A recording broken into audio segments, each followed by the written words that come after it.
সরস্বতী পুজোর look day 1। এবছর সরস্বতী পুজোয় কিন্তু আমি দুদিনই বেরিয়েছিলাম। তো ফার্স্ট দিনকে আমি যা যা পরেছিলাম আজকে তোমাদের সাথে সেই লুকটাই শেয়ার করতে চলে এলাম।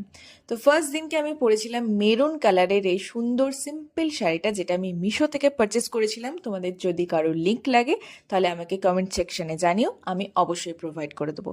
আর ব্লাউজের লিঙ্ক কেউ প্লিজ চেও না, কারণ এটা আমি অফলাইন পারচেস করেছিলাম। সো আজকের মেন অ্যাট্রাকশন হচ্ছে এই জুয়েলারিটা, যেটা আমাকে সুন্দর করে বানিয়ে দিয়েছে স্পার্কেল জুয়েল স্টোর। পুজোর বেশ কয়েকদিন আগেই আমি যদিও এটা অর্ডার করে ফেলেছিলাম, তো কালার বা ডিজাইন যা যা যেরকমটা আমি বলেছি ও কিন্তু সুন্দরভাবে সেরকমই বানিয়ে দিয়েছে। তো তোমরা যদি কেউ ক্লে জুয়েলারি বানাতে দিতে চাও তাহলে কিন্তু ওর কাছে বানাতে দিতে পারো। আমি স্পার্কেল জুয়েল স্টোরকে আমার ভিডিওর ক্যাপশনে মেনশন করে দেবো, তোমরা চাইলে অবশ্যই দেখে নিও। তো বকবক করতে করতে আর লিপস্টিক পরতে পরতে আমি মেকআপটা ফাইনালি কমপ্লিট করে নিলাম। আর এরপরে একটুখানি চুল না খুলে কেটে না মারলে হয় নাকি? এনিওয়েজ, আমার ফাইনাল লুকটা তোমাদের কাছে কেমন লাগলো সেটা কিন্তু লাইক কমেন্ট শেয়ার করে জানাতে একদম ভুলো না। আর তোমরা কে কোন দিন বেরিয়েছিলে সেটা কিন্তু অবশ্যই আমাকে কমেন্ট করে জানিও। আর ডে 2তে আমি কিভাবে সেজেছিলাম সেটা তো আমি অবশ্যই নেক্সট ভিডিওতে শেয়ার করব।